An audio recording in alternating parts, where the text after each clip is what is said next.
मेरे मोहतरम बुजुर्गों और मुअज़्ज़ज़ सामीन किराम और हाजिरीन जुमा, ये अल्लाह तबारक व तआला का बहुत बड़ा एहसान और करम ये हुआ कि अल्लाह ताला ने हमें और आपको तकरीबन 18,000 मखलूकात में से अल्लाह ने हमें चुना।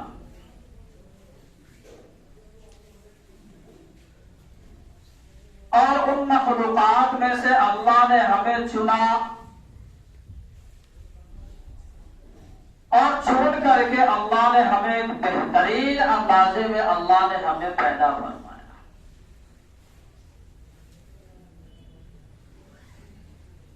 अल्लाह ने इंसान को इतना खूबसूरत और इतना बेहतरीन अंदाजे से अल्लाह ने पैदा फरमाया है। अल्लाह ताला इंसान की तख्लीक जिस अंदाज से फरमा रहे हैं, वही तख्लीक, वही तस्वीर, वही नक्शो निगार जब एक इंसान बनाता है तो उस इंसान को जो है, जब वो किसी की तस्वीर बनाता है तो उसे जिसकी तस्वीर वो बनाता है वैसे ही हम शक्ल दूसरी तस्वीर उसके सामने होता है, जब जाकर के टू बटू वही तस्वीर वो तैयार करता है। और वो तस्वीर बनाता है ऐसे कमरों के अंदर जिसके अंदर रोशनी ज्यादा हो, और दूसरी तस्वीर को देखता है, फिर जो है कि ये तस्वीर बनाता है। लेकिन मेरा रब वो करीम जात है, वो खालिक इतना जबरदस्त है कि वो बगैर तस्वीरों के जो है कि वो माँ के शिकम के अंदर, वो अंधेरों के अंदर तस्वीर बनाता है। दुनिया के बाहरी जो नक्शो निगार करता है वो रोशनी के अंदर तस्वीर बनाता है, लेकिन मेरा रब ऐसा करीब है, ऐसा कुदरत वाला है कि वो जो है कि अंधेरों में नक्शो निगार करता है, वो अंधेरों में जो है कि तस्वीर बनाता है। उधर रोशनी की जरूरत नक्शो निगार करने के लिए, और इधर उसका बरअक्स मां के शिकम के अंदर,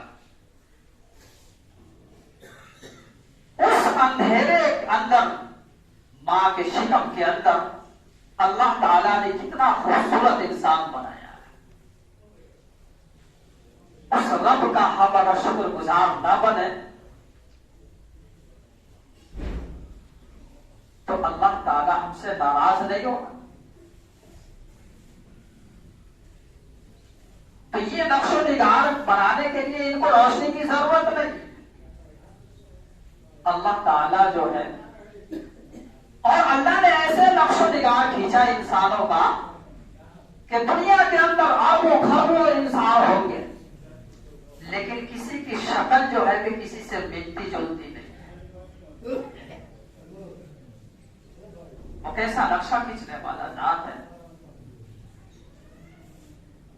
एक ही मां के पेट से आ रहा है, लेकिन शक्ल जुदा जुदा है। इससे अल्लाह ताला की बड़ाई और उसकी किबरियाई जो है हमें और आपको पहचानना है कि अल्लाह ताला ने इतनी सारी मखलूकात में से अल्लाह ने हमें और आपको चुना है और खूबसूरत बनाया है। कितना खूबसूरत इंसान, और वो भी जब इतने खूबसूरत इंसान को अल्लाह ने पैदा फरमाया, तो जो आदमी जितना खूबसूरत होता है, जितना बेहतरीन होता है, तो उसके ऊपर जिम्मेदारी भी होती है। तो इसमें हमें और आपको अल्लाह का हमेशा अल्लाह का शुक्र अदा करना है, क्योंकि शुक्र बंदा जितना करता है अल्लाह ताला उसके रोजी के अंदर, उसके माल दौलत के अंदर, उसके इज्जत के अंदर अल्लाह ताला बढ़ोतरी अता फरमाते हैं। और जब बंदा नाशुक्री पर उतर जाता है तो अल्लाह ताला जो है तो उसको छीन भी देते हैं। वो जात जब देने पर आता है तो खूब अता फरमाते हैं, और जब लेने पर भी आ जाते हैं तो बहुत जल्द खत्म भी करवा देते हैं। तो अभी मैंने कुरान पाक की जो आयत पढ़ी है, इक़रा बिस्मि रब्बिकल लज़ी खलक़, कि अल्लाह तबारक व तआला जो है कुरान करीम के अंदर फरमा रहे हैं कि ऐ मेरे नबी आप पढ़िए।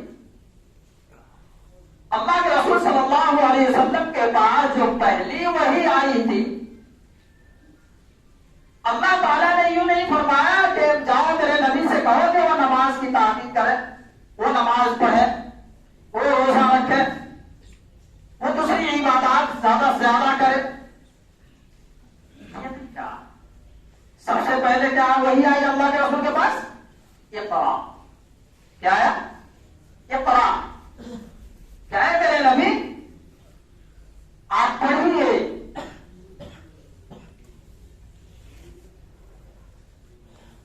सबसे पहले वही आई और अल्लाह के रसूल सल्लल्लाहु अलैहि वसल्लम से खिताब फरमा रहे हैं कि मेरे नबी आप पढ़िए। अल्लाह के रसूल फरमाते हैं कि मुझे पढ़ना नहीं आता है, मैं तो पढ़ना जानता ही नहीं, तो मैं कैसे पढ़ूं?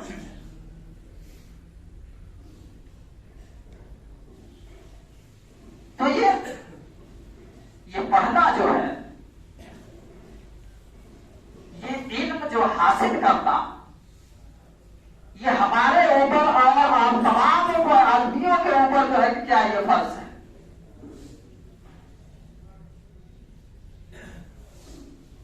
और दूसरी हदीस में अल्लाह के रसूल फरमाते हैं कि तुम में सबसे बेहतर आदमी वो है जो कुरान को सीखे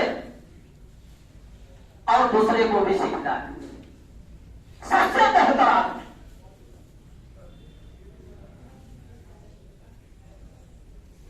जो कुरान को सीखे भी और दूसरे को भी सिखलाए। दूसरी हदीस में आता है कि कुरान करीम की एक आयत का सीखना 70 साल नफली इबादत से बेहतर है। और ये इल्म का सीखना और सिखलाना जो है कि ये मुसलमानों के ऊपर फर्ज है। लेकिन क्या है इस इल्म से जो है हम लोग इतना दूर जा चुके हैं, इतनी दूरी इख्तियार कर चुके हैं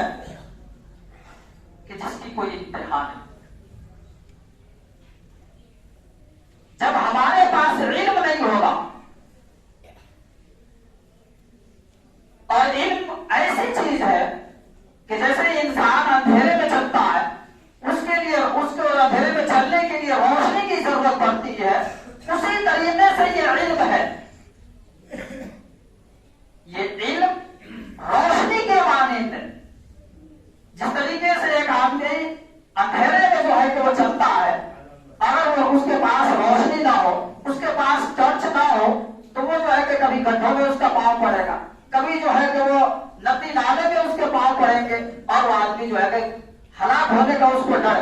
लेकिन जिस आदमी के पास रोशनी हो, जिस आदमी के पास जो है कि टॉर्च हो और वो रोशनी के जरिए से जो है कि वो चलता है, तो उसके गिरने का इम्कान नहीं होता है। तो इसी तरीके से जो है दीन पर चलना, अल्लाह और उसके रसूल को पहचानना, उनके शरीयत पर अमल करना, ये किसके जरिए से होगा? ये इल्म के जरिए से होगा। जब तक हमारे जिंदगी के अंदर जो है इल्म नहीं आएगा, हमारे बच्चों के अंदर इल्म नहीं आएगा, जब तक के जो है कि हमारा चलना बड़ा मुश्किल है। हम शरीयत के ऊपर जो है कि अमल नहीं कर पाएंगे। अब हमारे पास हलाल और हराम का तमीज नहीं, हमारे पास जो है कि जायज नाजायज का तमीज नहीं, हमें जो है कि वजू का तरीका मालूम नहीं, हमें गुस्ल का तरीका मालूम नहीं, अल्लाह और उसके रसूल ने क्या हमें बतला करके गए हमें मालूम नहीं है। ये सारी चीजों को सीखने का नाम क्या है? इल्म है। तो जब इल्म जो है, इल्म एक रोशनी है, क्या रोशनी है, और रोशनी जो है वो अच्छी जगहों को तलाश करता है। अगर दिल में हमारे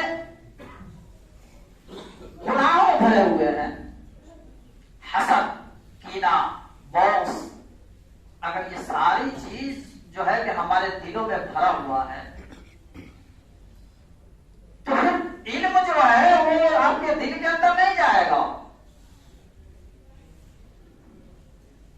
क्योंकि इल्म को सीखने के लिए दिल को पाक करना जरूरी है, दिल को साफ करना जरूरी है, गुनाहों से बचना जरूरी है, जब जाकर के जो है कि ये इल्म आपको हासिल होगा। अगर आप इल्म हासिल करना चाहते, आप अपने आप को पूरा हवाला अगर कर देते हैं इल्म के, तो ये इल्म इतना बखील है कि अगर आप अपने आप को हवाले अगर कर देंगे, फिर जाकर के जो है कि ये थोड़ा सा टुकड़ा जो है कि आपको आता करेगा।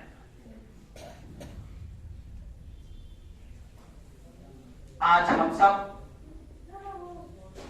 जो इतनी दूरी इख्तियार की, क्योंकि इस इल्म के अंदर जो दीनी इल्म है, इसमें हमें कोई फायदा नजर नहीं आता है।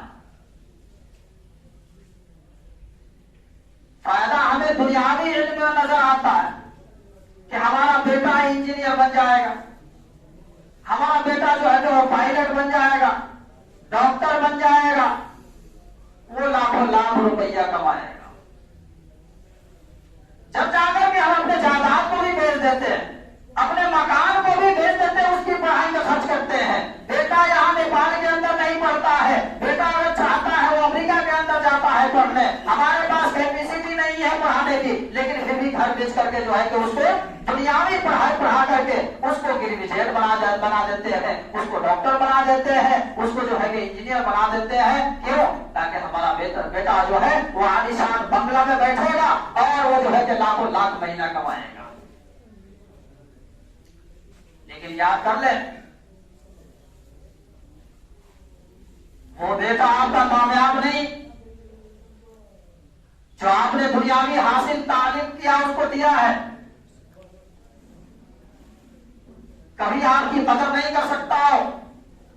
आपके दुनिया से रुखसत हो जाने के बाद कभी वो आपके ऊपर सुरखातिया कर करके जो है सारे समाप्त कर दे, या कभी जो है कि आपके नाम से जो है कि 10-5 रुपये कभी सारे सवाल कर दिया हो, नहीं। अगर उसी जगह पर अगर आपने अपने बच्चों के ऊपर दीनी तालीम के ऊपर अगर खर्च किए होते, तो आपकी वो कदर भी करता, आपकी इज्जत भी करता, आप आ जाते तो आपके सामने में खड़े हो जाते, और खड़े हो जाने के बाद में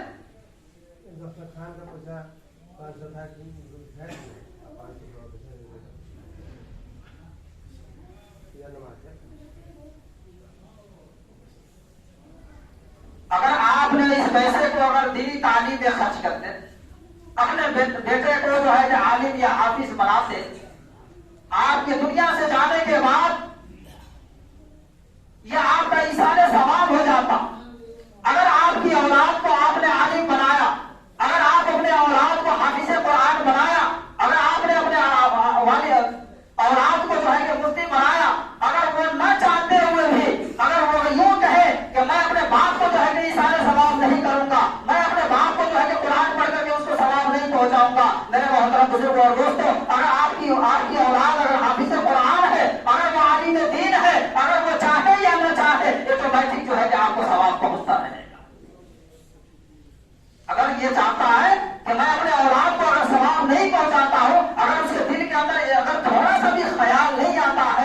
जाने के बाद लेकिन ऑटोमेटिक जो है कि आपको सवाल मिलता है।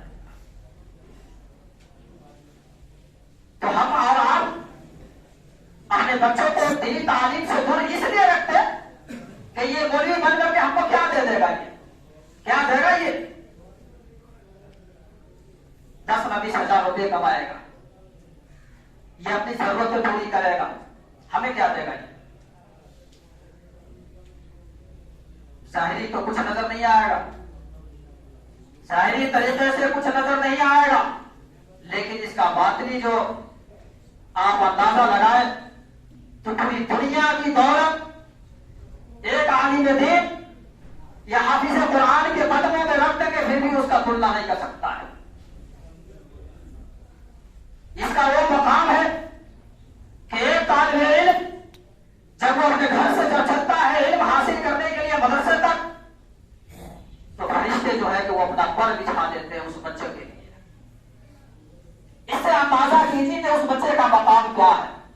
वो एक तालिब इल्म जो मदरसे के अंदर तलब इल्म हासिल करने के लिए जाता है, उसका मकाम क्या होगा, जिसके चलने के लिए फरिश्ते जो है कि अपना पर बिछा देते हैं और समंदर की मछलियां उस बच्चे के लिए दुआएं करती रहती है।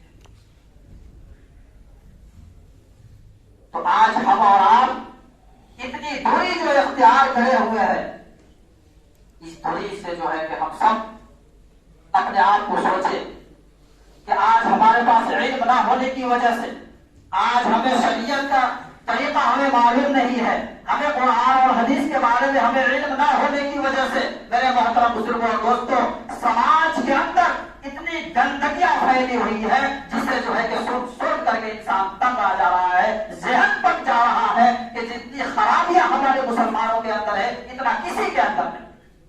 इसकी सबसे बड़ी वजह यह है कि हमारे पास इल्म नहीं और हमारे पास इल्म भी नहीं और हम सीखना भी नहीं चाहते, अपने आप को कुर्बानी भी नहीं देना चाहते हैं। इसका नतीजा यह है कि हमें वजू करने का भी ढंग मालूम नहीं है, हमें कलमा तक भी नहीं आता है, हमें अल्लाह के रसूल तक का भी नाम मालूम नहीं है। इसकी वजह यही है कि दूसरी कौम जो है कि हमारी कौम के ऊपर हमला करती है और वो जो है कि वो इस्लाम से मुर्तद हो जाता है। सबसे बड़ी वजह यही है कि हमारे पास इल्म नहीं और हमें फिक्र भी नहीं होती है।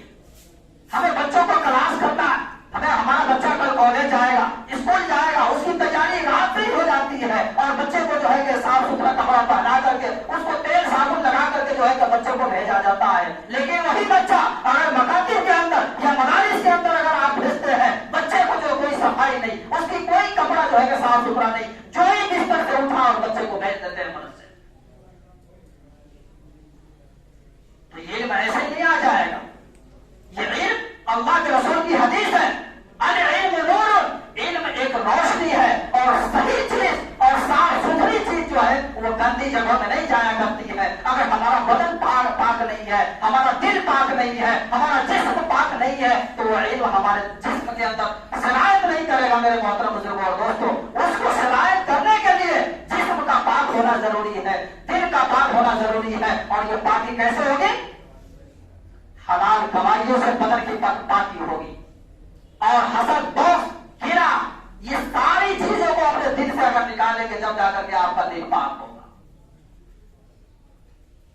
तो जितनी मेहनत और जितना पैसा जो है कि हम स्कूलों में खर्च करते हैं, बोर्डिंगों में खर्च करते हैं अपने बच्चों के ऊपर,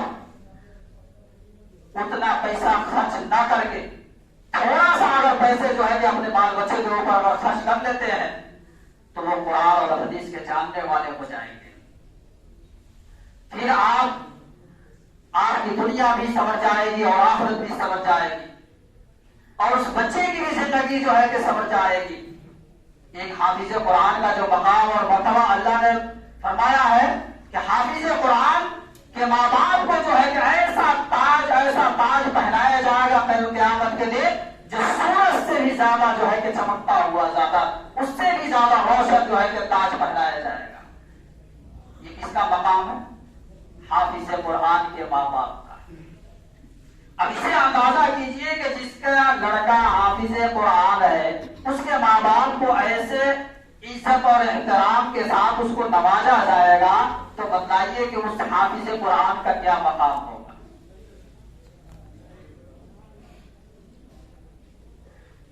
तो मेरे मोहतरम बुजुर्ग और दोस्तों, कहने का मकसद यही है कि जिस तरीके से हम लोग दुनियावी तालीम में जितना मेहनत करते हैं, उतना मेहनत अगर अपने तालीम के अंदर भी कर ले तो हमारा दुनिया भी अच्छा बन जाएगा और आखिरत तो अच्छा है ही। इसलिए हम लोग जितनी लापरवाही करते हैं वो लापरवाही छोड़े।